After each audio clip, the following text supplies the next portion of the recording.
Now the Elgato Prompter at 279 quid, it's not cheap. But I'll tell you something. Last week, I almost threw this thing in the bin.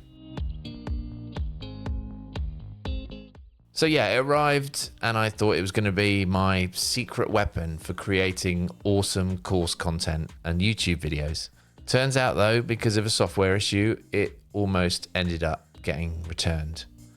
But I so wanted this thing to work, and I've seen so many other people reviewing it. This thing has got to work, right? The Elgato Prompter has its own built-in screen that connects via USB. Because the Mac sees the built-in monitor as an extra display, you can put whatever you want on it. And if that's Zoom, you can maintain that all-important eye contact with whoever you're talking to. But not if they keep on asking you why your camera looks like it's making a music video for the 1980s. Bright content like Zoom's default interface or a bright website causes this weird ghosting effect. Now, this isn't a fault unique to the Elgato Prompter. Any auto cue relies on reflecting what's on a screen. If the content's too bright, the light bounces around inside the prompter, and that reflection is picked up by the camera lens, causing light leaks. Also, as a side note, I had been using the terrifyingly named Universal Shroud, but I found that one of the step-down rings fits perfectly around the little pop-out lens of the Sony ZV-1. So now I've got no problems with light leaking in from the back.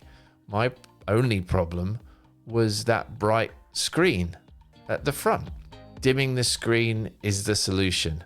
Well, that setting is controlled in a bit of software called the Camera Hub using this little slider. But that slider doesn't seem to do anything if you're on a Mac. And I scoured the internet, the manual and everything, and I found a few Reddit threads, some other Mac users suggesting using a polarizing filter to cut the glare, but that would mean with the Sony ZV-1 that I would have to glue it onto the lens because that little guy's not got any filter threads on that little pop-out lens. This wasn't a hardware issue, it was something else entirely. In the Elgato software, there's that little brightness slider that I mentioned, and it still does nothing. So I was sure that I should keep searching for a software solution, because on Mac it requires two pieces of software to work properly. The first is the Camera Hub and the other is Display Link. And after hours of frustration, I finally stumbled upon the real solution, and it was hidden deep inside the macOS settings. Turns out, boringly, it was a permissions issue. Specifically, the Elgato Camera Hub wasn't even in the list of apps that had permission to control the display. But once I added it, everything worked like a charm. No more ghosting, no more distracting lens flares, because I could finally adjust the brightness of the prompter screen using the now reborn brightness slider. I never doubted you, little guy. So if you're having the same issue, go to your system settings, privacy and security, scroll to screen and system audio recording, look for Display Link Manager. This lets your Mac recognize the prompter as a second screen. And then check that you've got the Elgato Camera Hub on there as well. If either one is missing, click the plus to add them. They're in the applications folder.